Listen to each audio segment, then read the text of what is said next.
नमस्ते मित्रांनो, आपल्या गाई पालन म्हैस पालनमध्ये सगळ्यात भेडसावणारा एक विषय असतो रिसेंट ऑफ प्लॅसेंटा, म्हणजे व्याल्यानंतर वार किंवा जार न पडणे. याची कारणं अनेक आहेत. उदाहरण द्यायचं झालं तर हार्मोनल इनबॅलेन्स,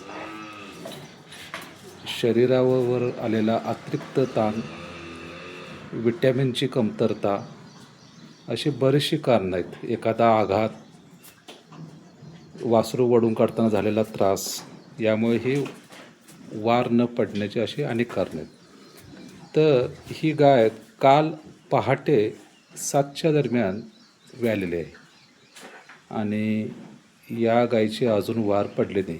मालकांनी वार पडायसाठी जी बाजारात भेटतात युटेरिन क्लीनर, तिला पाजलेला आहे, तरी पण याची वार पडली नाही. तर अशा केसमध्ये आता वार काढायची नाही, तर ती नॅचरल पडायसाठी प्रेरित करायचं आहे. हिला चांगलं अँटीबायोटिक सेफ्टी फॉर LAमध्ये वापरायचं आहे. एखादं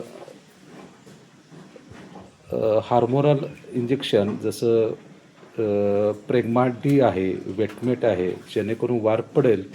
एखादं युटेरिन क्लीनर, म्हणजे उदाहरण द्यायचं झालं तर युट्रिओसारखं लिक्विड, हे असं करून याची जार आहे तशी अखंड जार पडते, अखंड, न कट होता न तुटता. ज्यावेळी आपण वार हातानं ओढून काढतोय त्यावेळी बऱ्याचशा त्याचे पार्टिकल आतमध्ये राहतातच. तसंच वार काढताना आतमध्ये काही कारणास्तव जखमा उंच व्हायची शक्यता जास्तीत जास्त आढळते. त्यामुळे काय होतं आहे, इन्फेक्शन वाढीसाठी खूप मोठा फरक पडतो आहे. यामध्ये सेरोटोपेपेडाइजच्या बोलस देखील वापरल्यानंतर खूप चांगला फरक पडतो आहे. ते देखील आपण ह्या गायीसाठी वापरणार आहोत. गर्भाशयामध्ये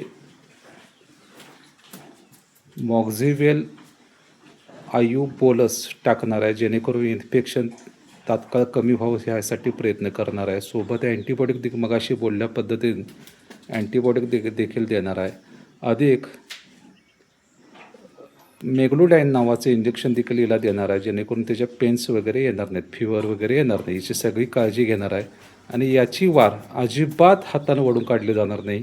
असाच प्रयोग तुम्ही तुमच्या फार्मवर चालू करा, जेणेकरून गायीला जास्तीत जास्त फायदा होईल आणि तिच्या शरीरावर जे परिणाम होणार आहे ते परिणाम देखील होणार नाहीत. धन्यवाद.